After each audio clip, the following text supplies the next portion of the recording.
Okay, and over to you, Andrea.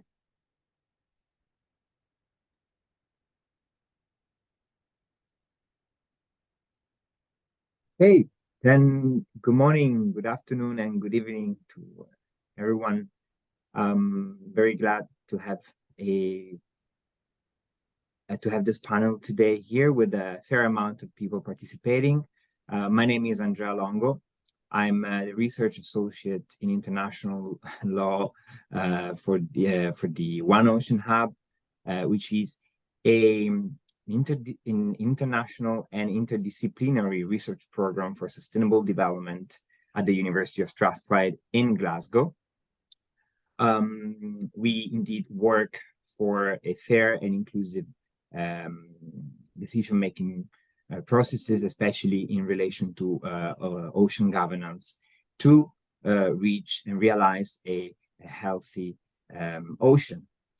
The hub brings together indeed people from civil society, international organizations, and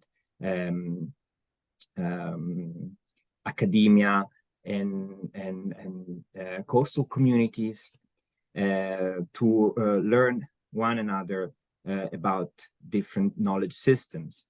And indeed, we are funded by the UK Research and Innovation, especially under the Global Challenges Research Fund scheme. And the hub brings together more than 100 researchers and people from the UK, Ghana, Namibia, and South Africa, as well as from the Caribbean and South Pacific region.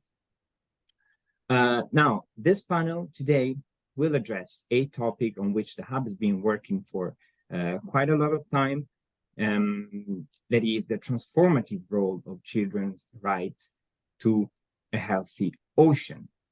The hub has contributed to the thematic consultations on the interdependencies, on the children's rights to education, and as well as led the consultations on the interdependencies between biodiversity and children's human rights.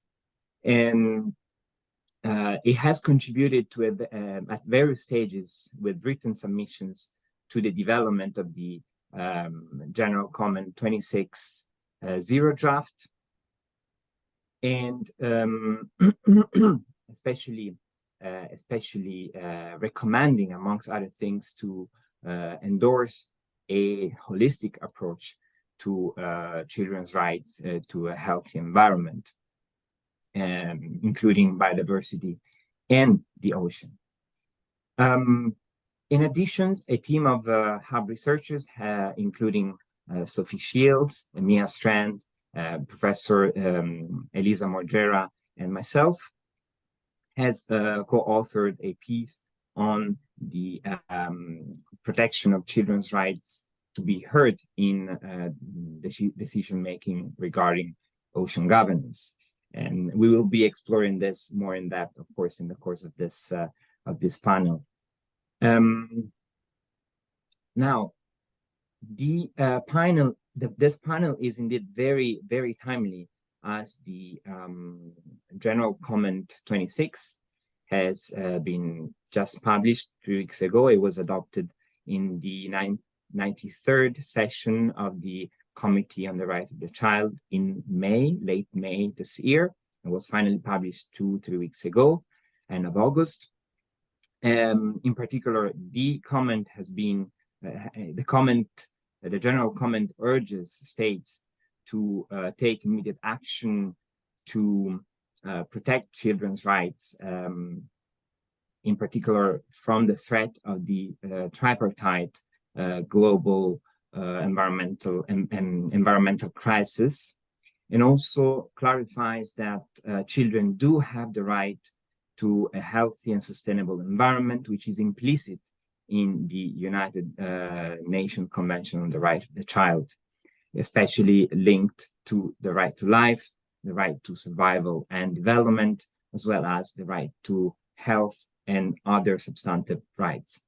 Just a point of clarification, the panel today will focus on children's rights to a healthy ocean. This is especially because in the General Comment 26, we do have some references to, for example, marine pollutions and to fisheries, but also some other references to biodiversity or climate change that needs to be interpreted and understood as connected to the ocean, as linked to the ocean. In addition, if you are interested in children's rights, let me remind you not to miss also Professor Dali's panel that is taking place tomorrow at 10 a.m. Central European Summertime. The panel will be on transformations and transitions in the rights to a healthy environment through the rights of children and youth. And also, if you are interested in the One Ocean Hub's collaborative and interdisciplinary research approach, let me also remind you about 3 more panels featuring the One Ocean Hub's research. They will take place tomorrow at 6 a.m. This will be, 6 p.m. This will be on blue economies. And on Thursday at 4 and at 6 p.m. respectively on knowledge hierarchies and the gender transformative approaches to the protection of the environment. Now, without further ado, let me introduce you to the panelists that are joining me today. We have Sophie Shield, who is a One Ocean Hub researcher at the University of Strathclyde as part of the One Ocean Hub's working group on children's, human rights, and the ocean.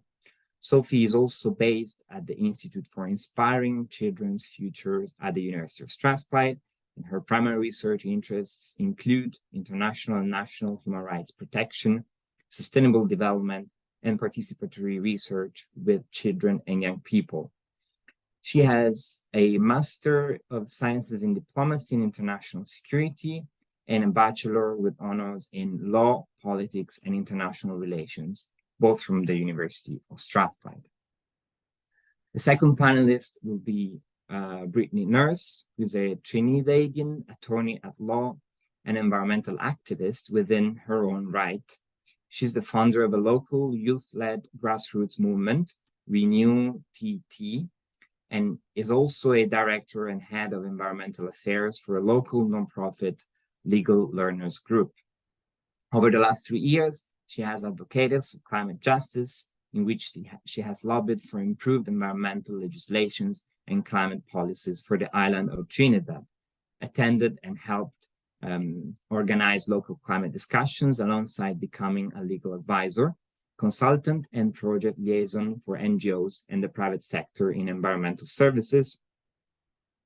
Her focus is primarily on the legal and climate justice aspects of the climate crisis, the role of women and children as environmental human rights defenders, as well as the growing need to create intersectional solutions that are equitable for all who inhabit the earth.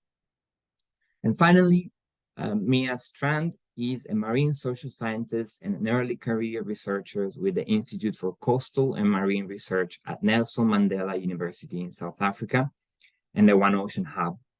She's also a PhD candidate at the same university, and her research focuses on knowledge co-production using arts-based participatory research methods for more inclusive and equitable ocean governance processes, contextualizing understandings of marine cultural heritage and advancing children's rights to a healthy ocean. Now, just a few more words. First of all, to thank Senia Fabrizia, who is copy-pasting a few and sharing a few materials in the chat. She's our associate on knowledge exchange with the One Ocean Hub. And in terms of structure, we thought about having Sophie Shields kicking off the session with some preliminary remarks about children's rights to a healthy ocean, as well as about the invisibility of children within ocean-related decision-making processes. Then we will move to the Latin American perspectives with Brittany's talk on children as climate and ocean defenders, especially under the Escazú Agreement. And then we will have Mia take the floor and share her work on ocean literacies and children's cultural rights and development rights to development and culture, especially offering some reflecting upon some experiences from South Africa. And finally, we will close the session again with Sophie, who will briefly present a model to enhance children's participation in international decision-making processes, especially ocean and related and climate-related ones. This is a model that the One Ocean Hub has developed to ensure that the ocean community may build on research and practices from children's rights community of practices. And this is a model that we believe can indeed contribute to enhance children's rights, including substantive rights. Now, without further ado, I will hand over to Sophie. Sophie, you have the floor. Thank you, everybody. Good morning, afternoon, or evening, wherever you may be. I am just going to share some slides and then we'll begin.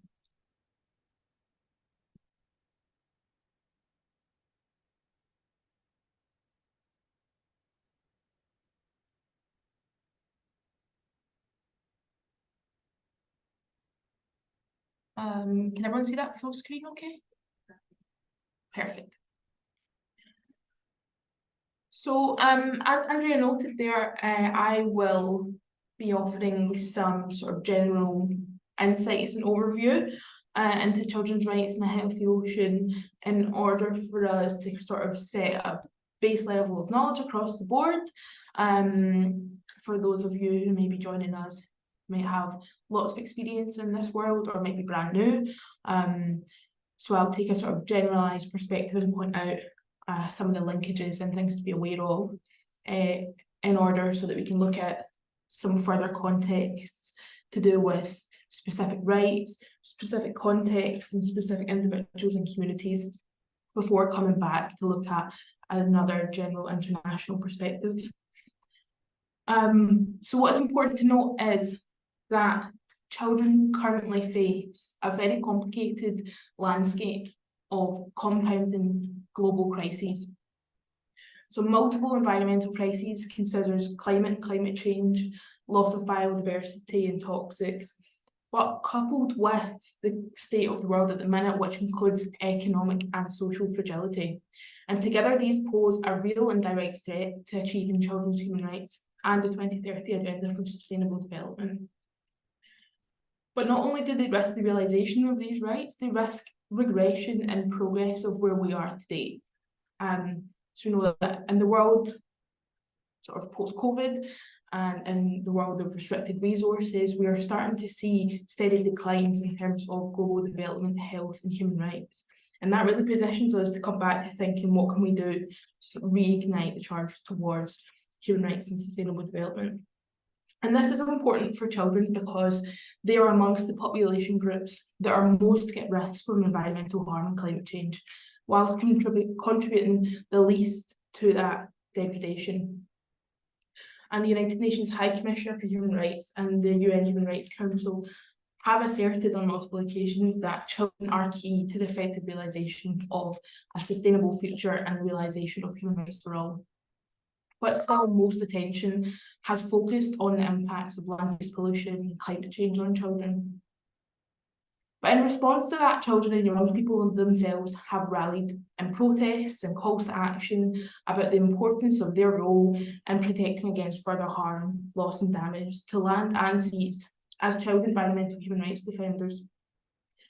They have demanded a seat at the table to address these impacts in international processes to protect the marine environment, international law of the sea and multilateral fora. which currently offer little to no space for children's human rights and voices, despite some progress in, for example, COP26, COP27. And on the screen here are quotes from young environmental human rights activists and ocean activists who have been involved in international processes, summarised really at the top by a quote from Ashley from Barbados, who is 17, and said when she was listening and trying to be involved at the table, all she heard was blah, blah, blah. So with growing data and advocacy about the impacts of climate change and environmental degradation on children, and children and young people's demands to address these impacts, taking a closer look at children's human rights offers scope to see those clear intrinsic links between children's human rights and the ocean, in a model which is about investment now for children, for the future and future generations, and in homage to the past. So states' international obligations in relation to children's rights and the protection of the marine environment can and should be read together to offer a starting point to put children's rights at the heart of decision-making processes about the ocean. And those links are plentiful. So several provisions of the United Nations Convention on the Rights of the Child are relevant to the ocean climate nexus. And children's human rights include those substantive rights that are applicable to us all, including the rights to health, food and hygiene, but also procedural rights like the rights to information, freedom of expression, access to justice, and the right to be heard. So in terms of non-discrimination, there are states' obligations, for example, to respect and ensure that the rights in the Convention on the Rights of the Child apply to their jurisdiction without discrimination of any kind, irrespective of a child or their parents or guardians, race, colour, religion, national, ethnic or social origin, disability, birth or other status. They also recognise that every child has an inherent right to life, and states parties have to ensure that the maximum extent possible survival and development of the child. Children have the right to freedom of expression and the freedom to seek, receive and impart information of all ideas and kinds, including those about the natural marine environment. And as part of the right to education, there is a state's obligation that this education shall be directed to development of respect for the natural environment. So that is the sort of heart of children's human rights in the United Nations Convention on the Rights of the Child, but it's not certainly limited to there. And further developments have offered more scope in terms of more direct relations to the importance of children's human rights in the marine environment. And that includes children's participation in the implementation of environmental law, based on the Human Rights Committee, considering children's views as expressed by themselves in both the design and implementation of measures aimed at preventing significant and long-term environmental challenge, from the General Comment 26, which we'll talk about more later, collectively considering the best interests of a child as a primary consideration when designing, implementing and monitoring substantive, non-regressive and precautionary standards for the protection of the marine environment, including at the ocean climate nexus, protecting and restoring marine ecosystems, and preventing marine pollution by banning direct or indirect introduction of substances into the marine environment that are hazardous to children's health and marine biodiversity, with marine pollution being widely understood to include climate change too.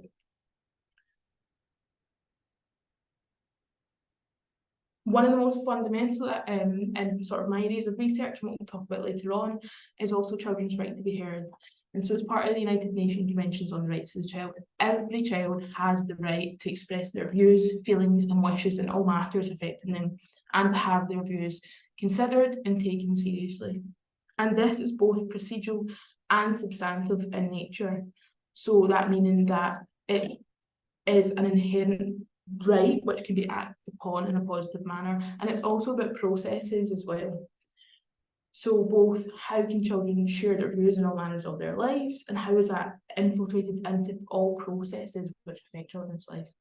And there all aspects of children's rights lives includes being able to voice their views influence decision-making at all levels, and where there is no room, where are the mechanisms for children to access justice, redress, and remedy and other accountability mechanisms. And for the ocean, this is relevant to all lawmaking and policy processes relevant to the marine environment, including sort of really high-profile ones like the International Seabed Authority and the GNHRE agreement, for example. So this is also really picked up in a large sort of international movement, where we've seen a real uptake in the last few years off the back of that quote from UN High Commissioner for Human Rights earlier on about children being key to the effective realisation of a sustainable future and human rights for all. And so that includes, for example, the Torres Strait Islanders, where the Human Rights Committee member said in a groundbreaking decision, UN Human Rights Committee found that Australia failed to adequately protect Indigenous Torres Islanders against adverse impacts of climate change. And this amounted to a violation of their human rights to enjoy their culture and to be free from arbitrary interferences with their private life, family, and home. And this is then extended to direct relations to children's human rights. First of all, in the GNHRE v Argentina case, which is known as the climate case, it was heard by the UN Committee on the Rights of the Child in 2021 as a historic moment in children's participation in environmental decision-making, and it propelled committee action in a way that was not seen before. First of all, to hear such a case, so it was inadmissible, but the committee for the first time replied to the children with a child-friendly note explaining the implications of the case, and it led to the adoption of the 2023 UN General Comment number 26 on children's rights and the environment, with a special focus on climate change, which I know that others will speak about more in detail later on. So with this uptick, we ask sort of, well, what next?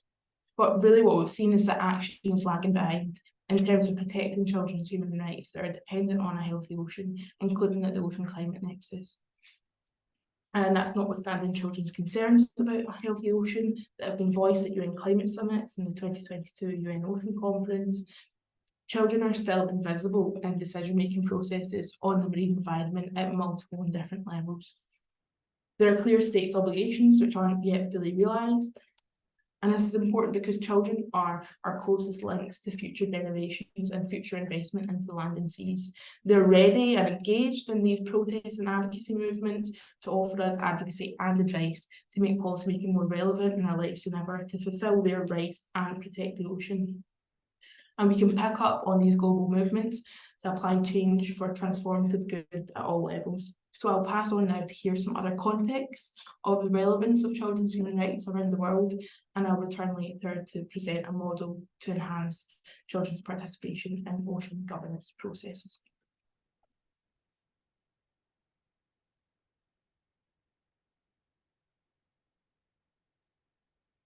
Okay, perfect. Sophie, thanks a lot for setting the scene in a way. And we can now perhaps move to our next panelist, Brittany, unless there is any question, of course. Please feel free to ask them also already at this stage. Otherwise, we can collect them at the very end. So if no question, we can go to Brittany. Brittany, you've got the floor now. Okay, good morning, everyone. I hope you can hear me clearly and can see my screen. All right, thank you so much. And before I begin, I just wanted to say thank you to the One Ocean Hub for graciously extending this invitation for me to speak on a topic that hits very close to home and very much in line with the work that is done as an environmental activist, specifically for the Caribbean region and Latin America sphere, where we have definitely seen the proliferation of young activists in the climate space and the importance of their work, the importance of public participation and more so children participation in environmental decision making. So today, and following from the foundation that Sophie so greatly laid down for us, the essence of this presentation is looking at children's rights in the context of climate change and the ocean.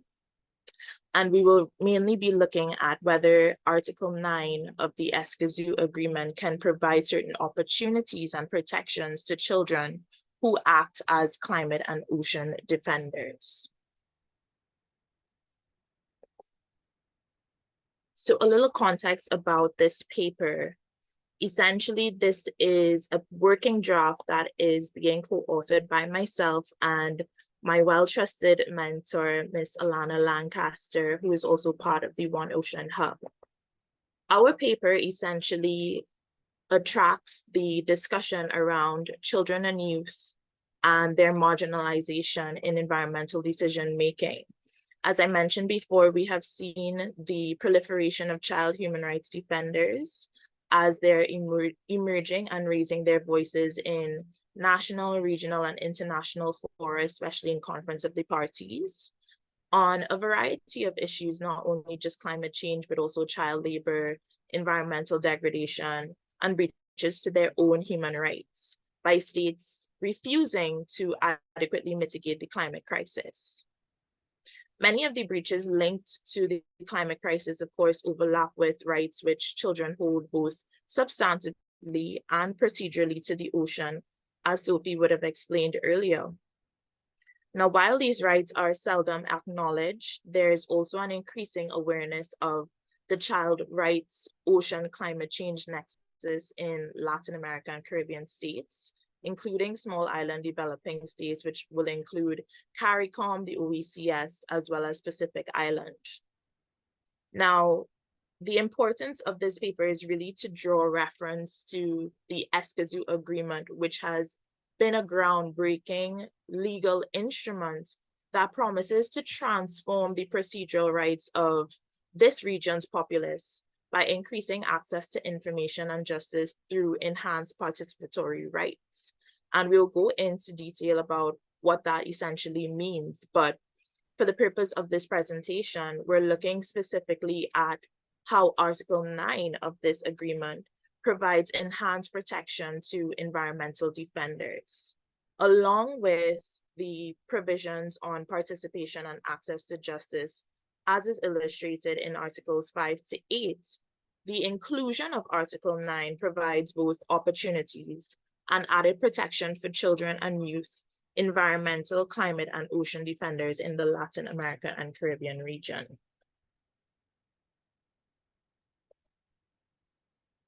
So delving into the context, we have seen the nexus between climate change and the ocean being of recent vintage.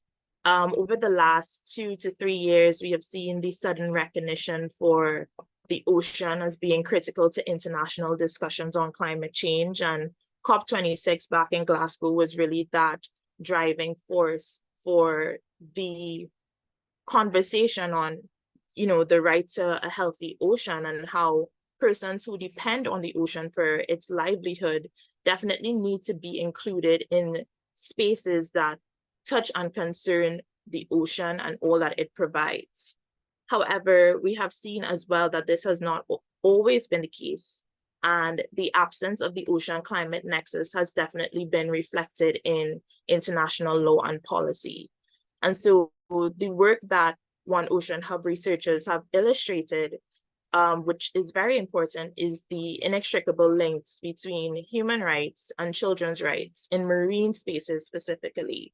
And that includes the economic zone, the area, and areas beyond national jurisdiction. These rights particularly also extend to key users of the ocean, such as small-scale fisheries, as well as ocean climate and environmental defenders who tirelessly work to protect this space. So in the Caribbean, as most people are aware, The ocean acts as this golden thread that binds Caribbean islands and its peoples together. And we have seen over time, history, how the attributes of the ocean have changed from movement of goods and people to building a livelihood and building economic development in small island developing states. While we have seen that there is some significant disconnect between the rights of Caribbean people to their coastal and marine environment specifically, there are also equal instances in which states have sought to preserve the intricate link between people and the ocean. And so in our article, what we aim to address is, of course, the pillars of the Escazú Agreement, which were, of course, founded by Principle 10 Rio Declaration pillars, that being access to justice, access to participation, and access to information. One of the groundbreaking developments with this treaty as well is the fact that it is the first in the region to actually provide some sort of environmental democracy, which has been lacking in our region, and more so on a global scale. So essentially, the Escazú Agreement represents a critical mechanism as it provides key tools to environmental management in the region with human rights-based action. What that means is, including these three pillars that I mentioned, it becomes the first legally binding international agreement which aims to guarantee human rights through an effective implementation of environmental democracy. And this is a game changer for us in Latin America and the Caribbean, because as a region, we're considered resource rich, but not so much rich on the economic scale. We're still developing. So this agreement fosters information generation and access to it, while also advocating for social and environmental justice by encouraging the participation of stakeholders, especially those stakeholders who often will find themselves on the margins of or outside of environmental decision making. And so what that means, particularly for children environmental human rights, is that the core procedural provisions provided for in the Escazú Agreement align with the suite of procedural rights that are also guaranteed to children in the Convention of the Rights of the Child, as well as that in the Declaration of Human Rights Defenders, and more recently, as we would have mentioned, the Draft General Comment 26. However, what is of major importance here is Article 9, as it provides specific guidance on human rights defenders in environmental matters. And what we can essentially see here is a potential complement to other existing instruments which focus on international children's rights, and an entry point essentially as children and youth as climate change agents. So when we're looking at children as change agents, the question comes to mind, do children really own the future?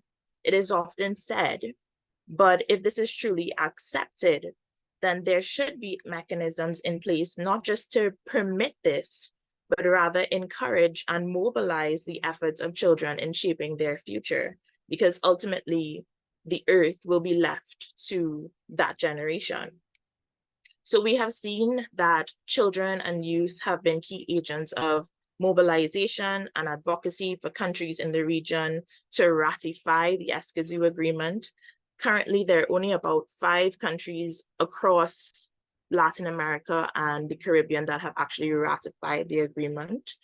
Countries like Trinidad and Tobago have not actually even signed on to the agreement. So there's been a lot of mobilization and discussion on why this instrument is particularly important to us and how it can benefit, especially for climate activists. So the rise essentially in child youth advocacy on the environment is linked, of course, to the existential threat that is posed by climate change. And the voice of children and youth have become more prominent in addressing intergenerational climate injustice, and holding political leaders accountable for insufficient progress in tackling climate change. So what we have seen is, with the recent publication, of course, of General Comment 26, states are encouraged and obliged to focus on the effects of climate change, in addition to the overlaps at the ocean climate nexus, as well as the other two planetary threats that still exist, that being biodiversity loss and pollution. And so the work of climate rights defenders, through climate activism is increasingly being highlighted, including the recent report by the Special Rapporteur on Human Rights and the Environment, and through the Lima Action Plan. We've also seen the development of the Sharm el-Sheikh Implementation Plan, which speaks on children being, again, change agents and the importance of their participation in environmental decision-making. We also recognize that a healthy ocean is critical to a happy and healthy early childhood and its role in a child's inherent right to life and the survival of the development of the child. In addition to the fundamental guarantees that are generally afforded to children through the Convention of the Rights of the Child and our national constitutions, we also see the importance of a healthy ocean to their secondary and tertiary, or what I would consider ancillary rights, those being the right to private life, the right to family, home, culture of children, food, and nutrition and security, as these things are key elements to support the transition to adulthood. And so, taking all of this into consideration, the impacts of climate change act as a compounding factor for children, resulting in health risks, which was addressed very neatly in the Torres Islanders case. So, looking now at children in climate decision-making, three of the key elements that we highlighted in the literature in linking child participation to climate justice is, of course, a foundational aspect of protecting the rights of ocean and climate defenders. And what that means is essentially to give them recognition, give them respect, center and support their political autonomy, agency, and agenda. It cannot be that activism only can take place on the side of the streets. There must be some forum similar to that of Conference of the Parties, if not in Conference of the Parties, for these defenders to voice their issues, to voice their concerns, and to be able to give their input on something that directly impacts them. We also see greater attention to procedural rights in ocean policymaking and decisions related to development as being a cornerstone in equipping and allowing children to uphold and enforce their rights. And of course, strengthening mechanisms that already exist to advance human rights, which will be key in delivering proactive responses on climate justice. What we have noticed over the last few years is, of course, discussions on the importance of climate justice and trying to attain climate justice, but there's never any real sort of change being effected because the legislation remains the same, the policies remain the same.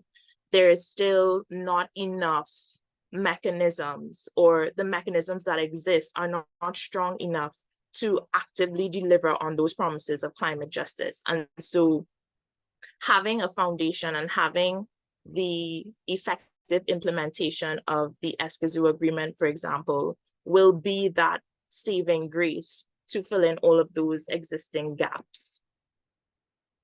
So in terms of the outline for our paper, of course, we look into the overview of Article 9, as I mentioned, which aims for the protection of environmental human rights defenders, ocean defenders, climate defenders.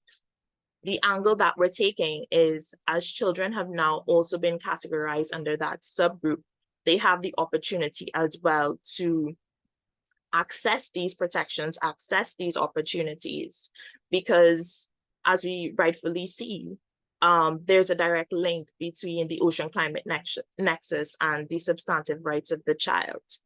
And generally, what we are aiming to eventually see over time is rights of children to a healthy environment and biodiversity. We've seen where some countries and states have already started to mobilize this in terms of providing a safe, enabling, clean, healthy environment for its populace, but it has not necessarily translated into other countries within the region.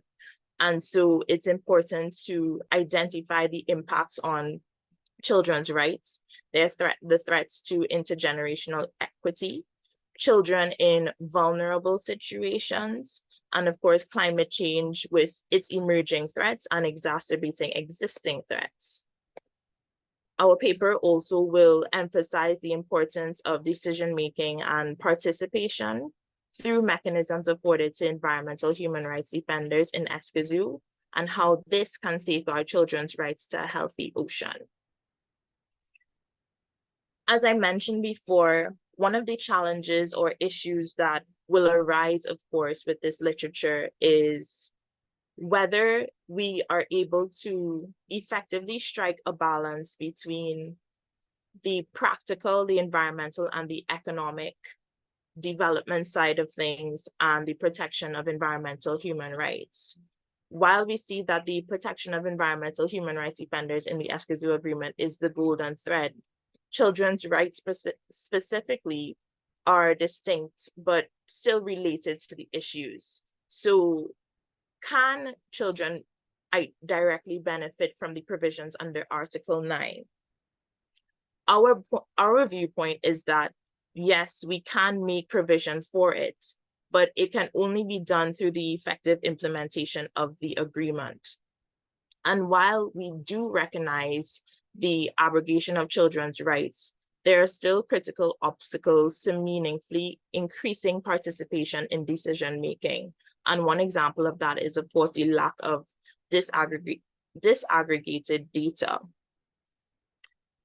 However, aside from those challenges, we are able to link children's substantive rights and their procedural rights as an illustration of the best interest of the child principle. And one of the important things about the Convention of the Rights of the Child is the fact that it provides unique protections in the broadest of scopes of fundamental human rights in one treaty specifically to children, and that being their right to be heard, freedom of expression, association, and peaceful assembly, access to justice and remedies, the same things that are encapsulated in the Escazú Agreement. And so the significance of these provisions are, of course, underscored by the General Comment 26, which singles out access to information for a deeper treatment and underscores that children's rights impact assessment should become a larger part of decision-making.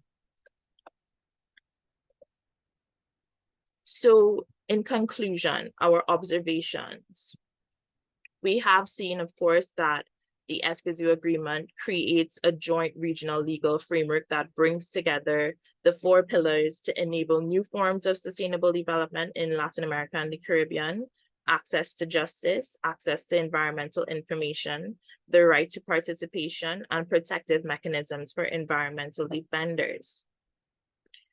It is impossible, however, to protect the environment without protecting those who defend it. And so environmental policies can no longer be separated from the human rights obligations and vice versa. Considering the strengths of the Convention on the Rights of the Child, the Escazú Agreement, the General Comment 26, and all other international conventions that are there, we can hope to expect that many changes will occur both legally and in public policy as it relates to participation of these groups, justice, and protection for human rights defenders in environmental matters in the region. Although the region requires substantive work in the development of these proper mechanisms to ensure that the spirit of the regional agreement lives on, there is the intensification and the proliferation of these debates and demonstrations, litigation, as well as presentations like these surrounding environmental issues, surrounding the importance of children's rights in these spaces and human rights, which will likely provide ample opportunity to test the efficacy and the limits of Article 9. So that brings me to the end of my presentation. If you have any questions, comments, and observations, feel free to drop them in the chat or unmute your mic. And thank you guys for paying attention and listening. Thank you.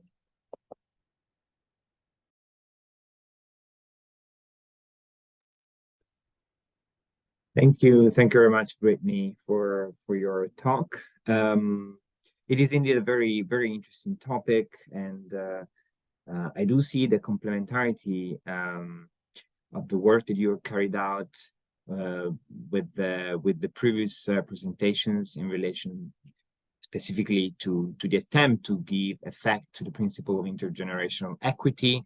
In your case, at the level of human rights conventions, specifically at the level of the Latin American, of the inter-American system. And whereas we've been looking in the paper that I hinted at previously, and that Sophie also mentioned, we were looking into the possibility to indeed give effect to the principle of intergenerational equity within the ISA regime, the International Seabed Authority regime, and the newly adopted BBNJ regime.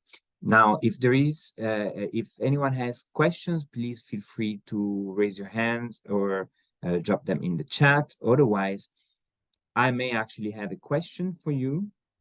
So I'll take perhaps the rights, my rights as a chair, and go for it. And indeed, I wanted to first of all, you hinted at a difference, an existing difference between fundamental and secondary and tertiary rights.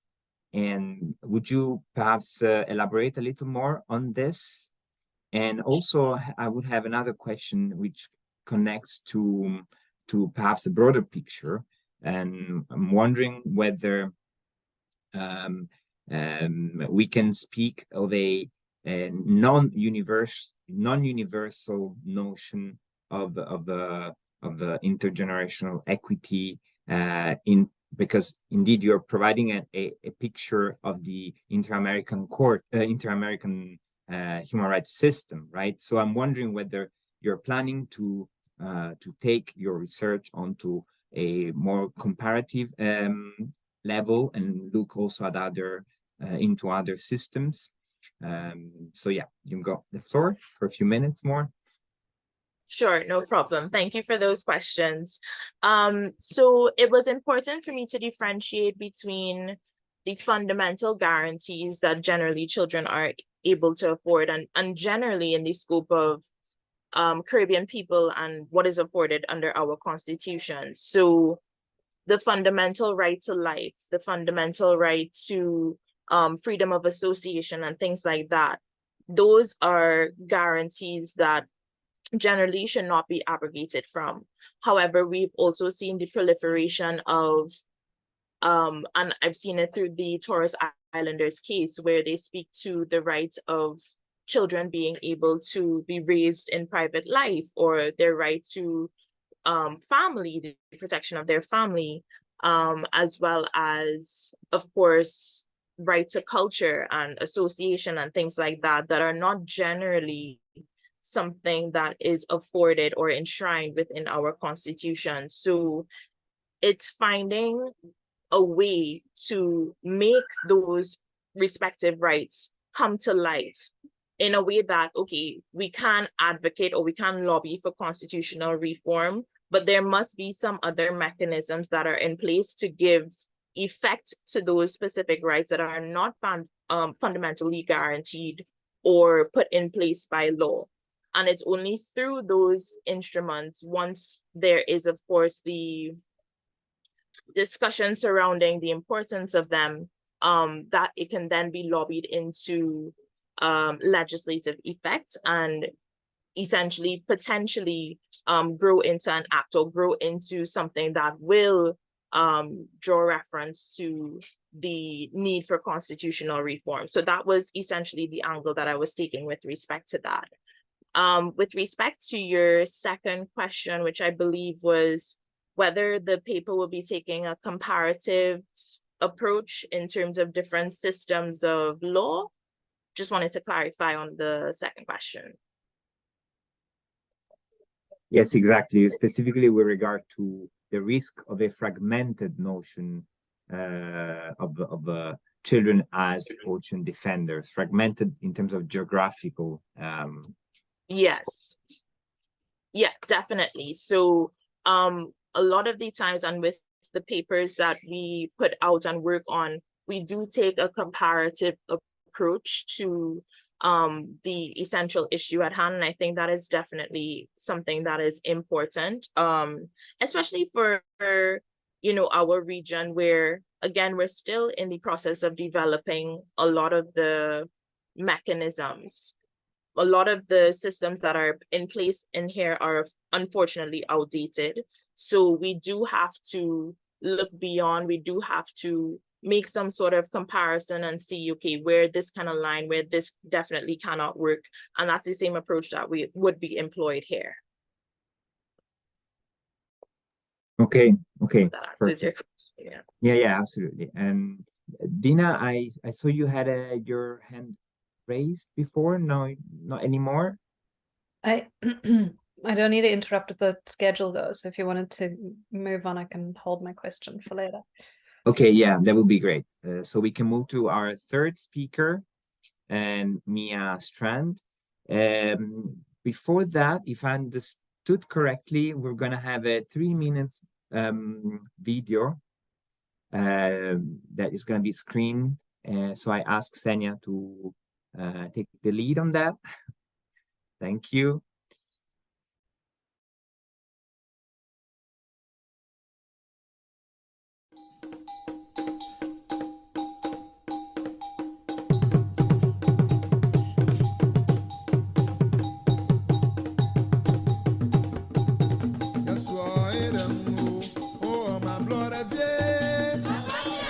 My name is Kamila Jakaji, and today I'd like to share with you a video evidence of the effects of tidal waves and its impact on the environment. Well, we the children, especially the school-going age, are not left out. In this video, I'll be talking about two very important questions on tidal waves. 1. What are the most important priorities to address the challenges posed by tidal waves? 2. Why the children's leadership and empowerment are important in tackling these challenges on tidal waves. First of all, due to the tidal waves, we the children are not able to go to school. Our home got flooded, and as a result, our books and school uniform get wet. Education is very important for progress and development. At our schools near the shore, we the pupils can't concentrate because of the sea's noise. The strong tidal waves sometimes flood the school compound. In the process, teaching and learning resources and infrastructure are destroyed. This leads to the closure of the school for weeks or months. Secondly, the standard of living of we the children are affected by tidal waves, especially if homes are close to the seashore. Our parents who are fishermen or women look on helpless while the sea destroys our home.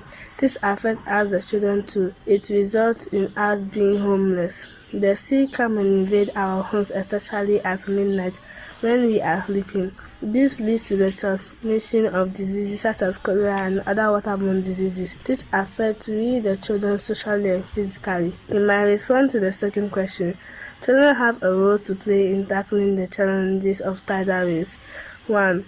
We the children are the ones being affected mostly by the tidal waves, so we might be able to suggest solutions to solve such problems.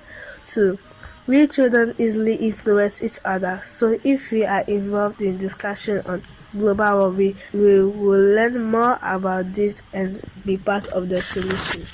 Government sometimes should not more brings relief items, and most of the time it is not enough. Earlier plans to build a sea defense wall to mitigate the effects of tidal waves is yet to materialize. Government has no realistic plan to tackle the effects of climate change on the environment. However, our school buildings that have been ripped up by the tidal waves were moved by the district assembly to enable us to continue with our education to secure our future.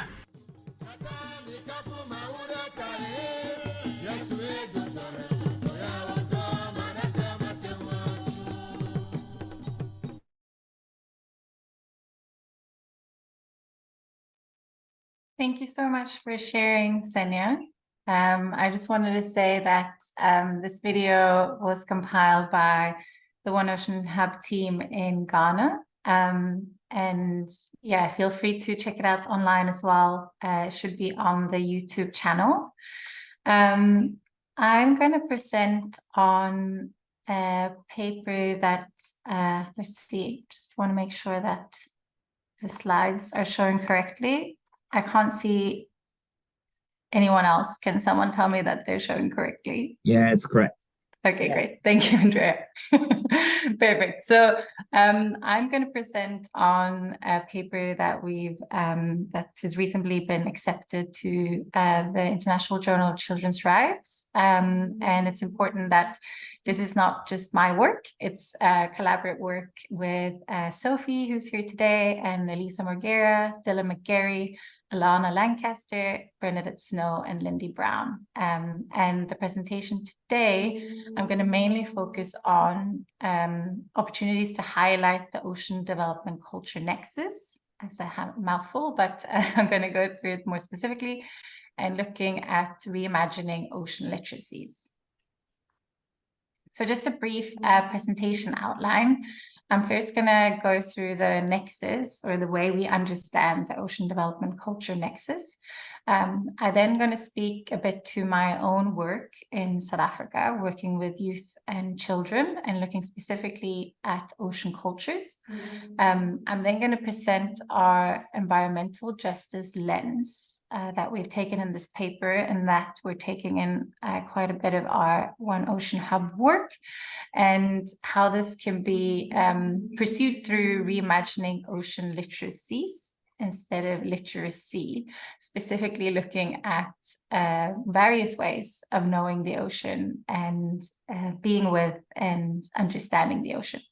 And then finally, I'm just going to give a brief consideration of future work or thoughts to think about.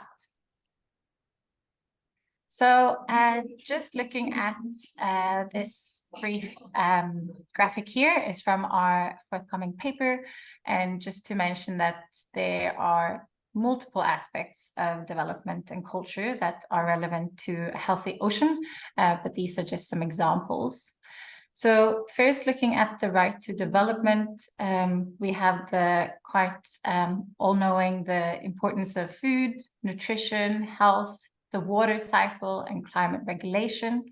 But we also have an opportunity to look at the right to development as a holistic concept. And the UNCRC and General Comment number 5 emphasize that when we look at children's rights to development, we should also embrace mental, spiritual, psychological, and social development of children.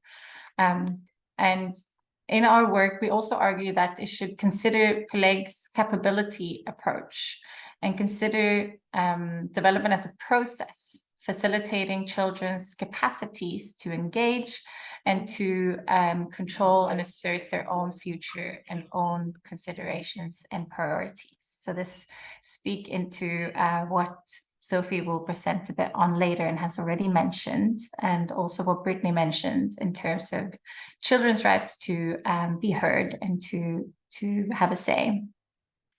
Then when we look at children's rights to culture, it's important to emphasize that there are several aspects of the ocean that are dependent and related to children's rights to culture, such as identities, indigenous and local knowledge systems, spiritual and religious connections and practices. And also we've seen that particularly in South Africa, but across the world, rights to culture and a healthy ocean are connected to people's customary livelihoods, fishing practices, and cultural heritage. And the 2022 report of the UN Special Rapporteur on Cultural Rights also emphasized concern about the low regard for knowledge pluralism, and particularly looking to the knowledge of small-scale fishers and indigenous communities in terms of their potential contribution to sustainable development, and looking at an integrated environmental ethos.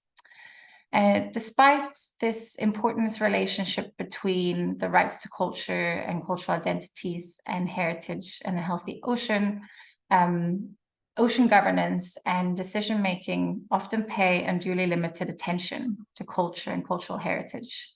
And this is not only for children's rights, but on a broader scale.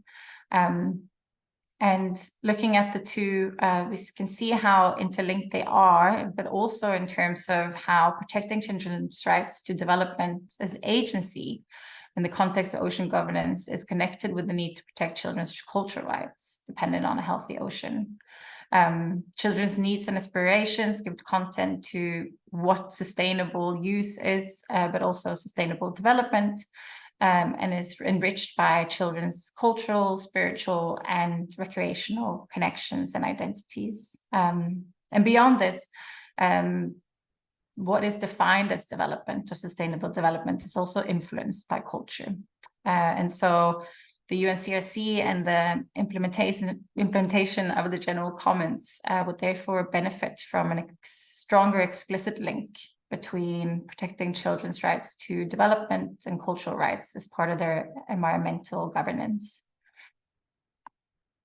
So I'm just going to give a little bit of an example and brief context of the work we're doing in South Africa and some of the work that's emerged from some of the work I've been doing with using arts-based participatory research with communities in Algoa Bay and in Mandeni in KwaZulu-Natal in South Africa. And I've been working with youth and children as well as part of this work, and also through some of my non-governmental organization work as well. But what is very striking in South Africa is the ocean is a place of cultural heritage, both tangible and intangible, whether there are specific landmarks or areas, or if it's indigenous and local knowledge systems or spiritual connections and knowledge. The ocean plays a very strong role, and a healthy ocean is very important for people's cultural practices and customary fishing practices and people's livelihoods. In South Africa, as in many other places in the world, fishing is not just a livelihood or a means of putting food on the table, it's an identity that goes through generations, and is closely linked again with generational practices and indigenous and local practices. But South Africa does have a very specific violent segregation and violent history of apartheid regime and colonialism, where a lot of communities have been forcibly removed from the ocean and coast. And this has really also emphasized the need to look at environmental education and look at children's rights to a healthy ocean through an environmental justice lens, as I will come back to in the next slide. And finally, I just wanted to include a photo story by one of my co-researchers, Xolisa Sotialelba, who's a Sangoma in training. And you can see her picture here and her story, which emphasizes the importance of the ocean as a resting place and home of the ancestors. And she says that as a traditional healer, I use the ocean for many things. And the reason why I love protecting the ocean is because the ocean attracts me. Its consciousness connects me with the ancestors. And every time when I'm near the ocean, I feel home, I feel safe, I feel loved, and I feel protected. We should be careful of what we do to the sea. So this brings me into the overarching environmental justice lens and our choice of pursuing a very holistic environmental justice perspective. So beyond the usual distributive, procedural, and recognitional justice aspects, we also focus on cognitive, contextual, and restorative justice. So very briefly, looking at what has been emphasized already, the need to recognize the disproportionate impacts of marine pollution, climate change, tidal waves, like we saw in the video, and how this impacts children's opportunities to learn, their opportunities for development and cultural rights. Then looking at procedural justice, and more to what Sophie will be speaking about more as well, but ensuring that there's equitable opportunities for children to meaningfully engage. And this means really paying attention to children that's been excluded from decision-making so far, or do not have access to online platforms, or need to have proper translation opportunities, or different ways of engaging with information and decision-making. Then looking at recognitional justice and the equal treatment and recognition of various rights, values, and needs. And here that brings us back to cultural rights and looking at the importance of context and making sure that children's rights are promoted and pursued according to where they live and according to the rights of their local communities and context. And this also includes cognitive justice and equal valuation of ocean knowledges, which I will come back to in the next slide. But the reason why we focus on literacies instead of literacy, and the importance of recognizing that there are various and plural ways of knowing the ocean. Then contextual justice is responding to existing inequalities and access to the ocean, because like we saw, a lot of cultural rights and development rights and opportunities are linking to actually engaging with the ocean and having an opportunity to gain from the many, many benefits that we can derive from the ocean. And finally, what is really important in the South African context is restorative justice. And this is something our colleague Dylan McGarry speaks to a lot as well, and repairing and correcting harmful practices, but also restoring relationships to the ocean. And in examples of forced removals, but also ocean grabbing, we need to look at how can we make sure that children have opportunities to build relationships with the ocean where they might have been broken in their generation or in past generations. So that brings us to what we consider reimagining ocean literacies.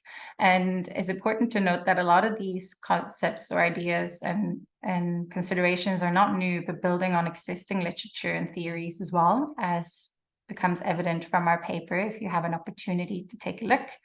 But there's a few things that's important to emphasize, and that's that considering ocean literacies as a decolonized and contextual relevant environmental tool needs to recognize a holistic systems approach in the environment.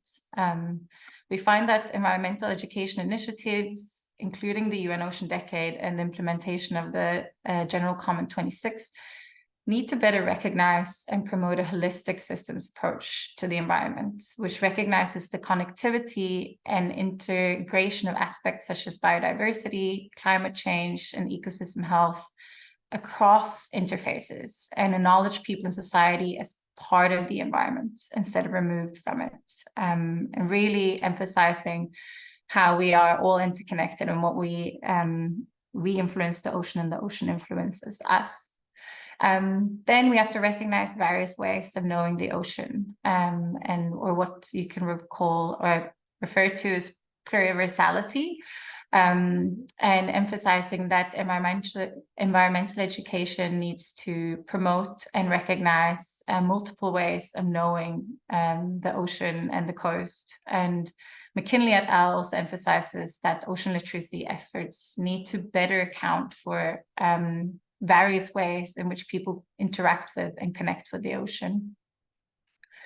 There's a need to contextualize environmental education, and this brings us back to cultural rights, and looking at how environmental education needs to speak to how people connect to prioritize, value, and know the ocean in the place that they're in.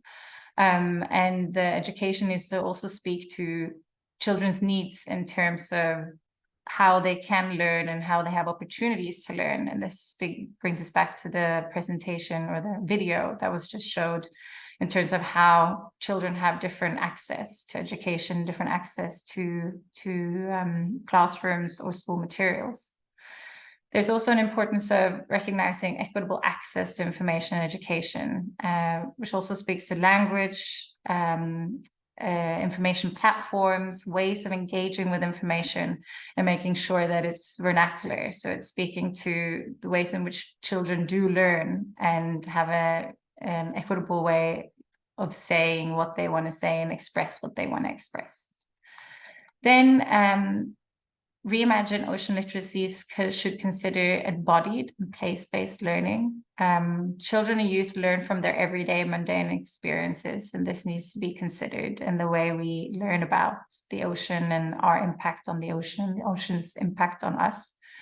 And we need to consider two-way communication processes, where it's not just about sharing information or telling children what the ocean is about. It's also about children sharing what it means to them and what is important to them. This brings us also to ocean literacies of being a process and not a once-off transactional event. And a cognitive justice approach also calls for this information to emerge from children themselves. So children and youth should be actively involved in framing, forming, and developing their environmental education, ocean literacies, and participation. And moving away from the kind of like awareness-focused and didactic environmental education. And this brings us back to also kind of balancing the opportunities to participate versus the responsibility to participate. And there should be a critique of future-oriented and focused framings for children's work in environmental policy and putting the burden on children to be responsible for the future. It should rather be about children's opportunity to participate and really finding ways of engaging them through fun, creative processes. Finally, we should also consider learning from existing ocean stewardship processes and mechanisms and examples and people's existing connections to the ocean and coast.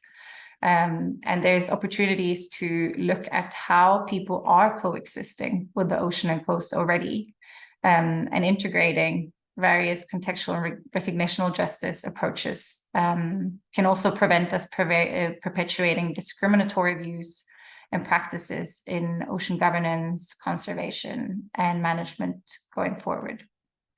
And on a whole, we believe that ocean literacies and environmental education can focus on culture and color and support the realization that harm to one is harm to the other, as emphasized by Malcolm Ferdinand. So very briefly, I know I don't have much more time, but just some future considerations and research and focus is looking at the recognition of the ocean development culture nexus and looking at how this can be further recognized and considered by the implementation of the General Comment 26 and the right to a healthy environment. Also looking at how we can contextualize ocean literacy programs and curricula and make sure that the greater push for ocean literacy programs through the UN Ocean Decade also emphasizes context-specific curriculum and opportunities and information that is promoted by children for children. Also emphasize culture's contribution to ocean knowledges and ocean governance and how we understand sustainable development, which is also very contextual. Then looking at opportunities for expression of children through co-creation processes, through play, creativity, and art, which we do have a lot of examples from the hub, but also need to look into future work in terms of how that can be pursued on a greater basis. Again, avoiding the burden on children to be responsible for the future. So finding a balancing act between creating opportunities for children to participate, but not demanding them to. And yeah, really consider the concept of eco-grief and making sure that it's not just gonna burden children even more. Finally, we need to consider children's context-dependent, embodied, and self-determined relationship with the ocean. For a lot of children, it's not new, it's part of life, it's part of their identities and the way they know the world around them. So this should also be part of informing what we understand as ocean literacy, instead of just looking at the biophysical aspects. And having a critical justice approach can really ensure that we consider what knowledge is informing environmental education and children's rights, both internationally and on a national scale, and how ocean decision-making can influence and impact children's development and cultural rights. Yes, I think that's it. So thank you very much. I'm going to stop sharing my screen. Thank you very much, Mia.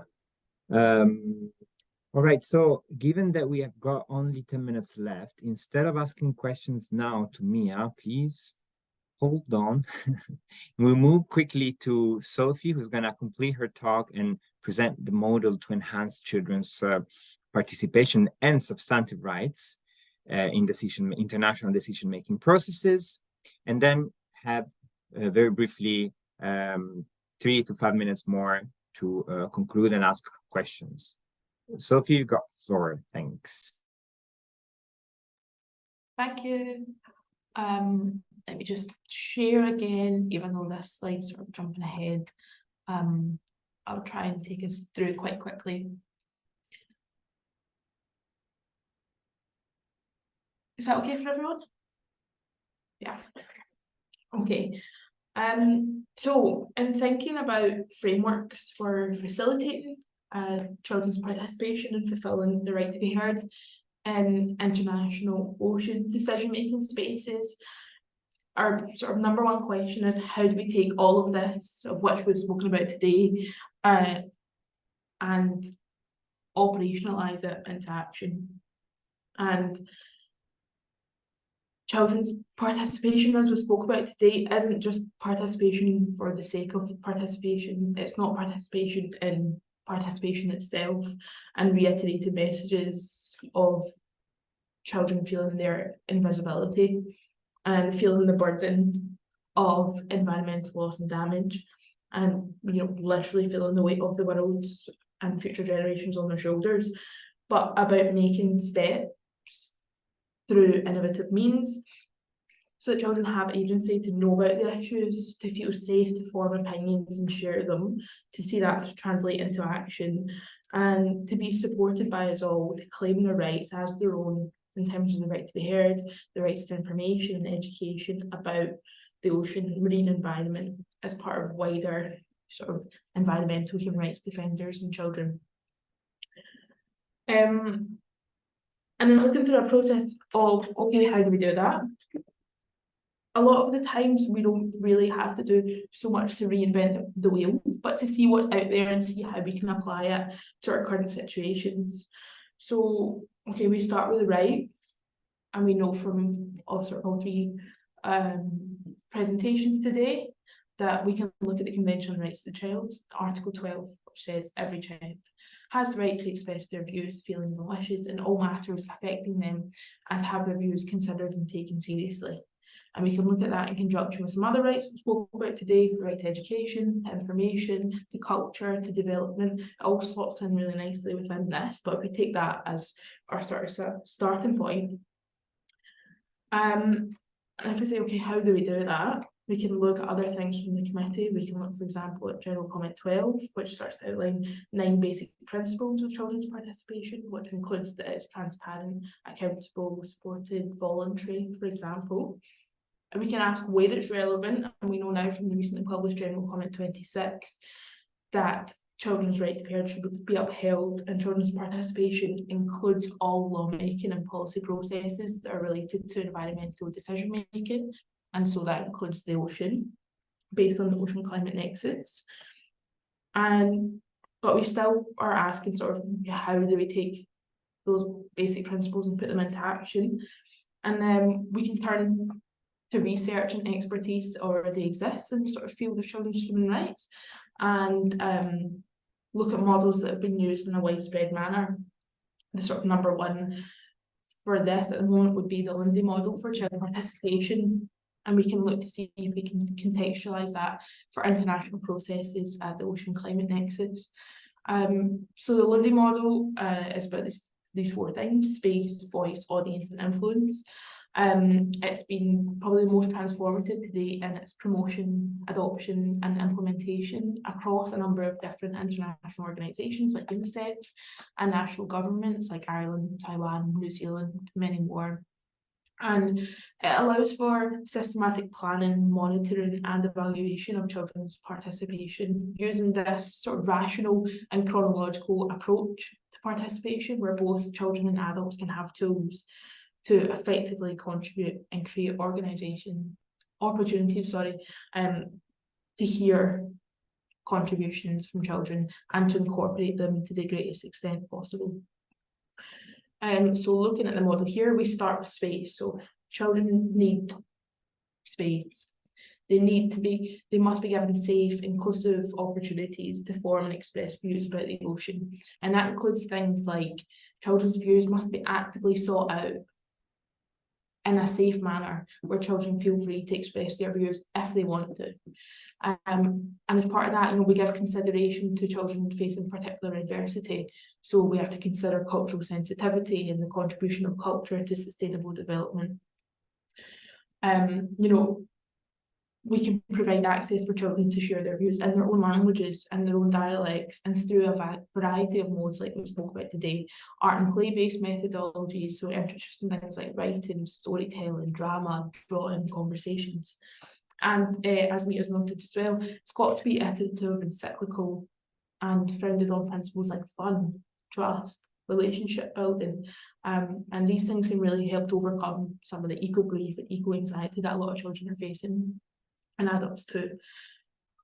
Then we go on to voice, and so it's about careful consideration of facilitation in order for children to express their views about the ocean. And this is about sort of age-appropriate, everyone-friendly information about the ocean in a holistic manner. So children being aware that they can express their views on a voluntary basis and they can stop sharing at any time. Children being presented with a range of options to choose from about how they want to express their views about the ocean, and avoiding paternalistic approaches so that children can engage in child-led initiatives and child-led platforms. Moving on to audiences, about adult facilitators listening and giving due weight to the views of children on the ocean. And so going back to some of those general principles, the processes have got to be transparent, inclusive, and they've got to be informed by training on children's rights. And then where possible, children should be provided with the opportunity to voice their concerns through appointed representatives that will promote their interests during international and national fora, including children themselves. And in terms of influence, this is about children's views on ocean governance processes being acted upon, and so translating into action as appropriate. So children's views have got to be considered by change makers, and the processes have got to be in place that children's views have been taken seriously by those decision makers. Children have got to understand where their views have been considered and where in feedback processes and so on, where those decisions have translated into action, and where they haven't, the reasons why those decisions haven't been, where their views were considered in emerging policies, practices, and programs. And the sort of change makers that we're talking about here include policymakers and researchers. It also includes peer-to-peer engagement with children as environmental and human rights defenders themselves. And we're working here across different languages and regions and influencing different decisions of different levels so that this is scalable and applicable from local advocacy all the way to global movements. And so altogether, these things are starting to build the processes of intergenerational dialogues and partnerships between both adults and children and young people. And so that proposed framework can really help with a transformative approach to decision making in this space. It's really about improving the accessibility of ocean science and challenging vested interest.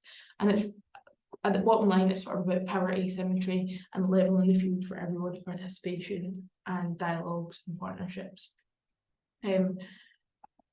So that's really the framework here. I'll sort of steer away from offering any sort of final conclusions at this point, because hopefully we can do 1 or 2 questions. Okay, thanks a lot, Sophie, for presenting the framework. And indeed, as I mentioned earlier, we really think that as a framework, this can indeed, it links to the general theme of the summer winter school as a transformation. And indeed, this does offer a transformative approach to decision making, where children can and must play the role as agent of transformation. So I will open the floor for questions.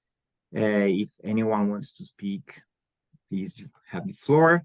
We unfortunately have only 5 minutes more, because I understand that the next session is going to start in half an hour, and Dina kindly allowed us to stay 5 minutes more maximum. So if you have any questions, please raise your hands or drop it in the chat.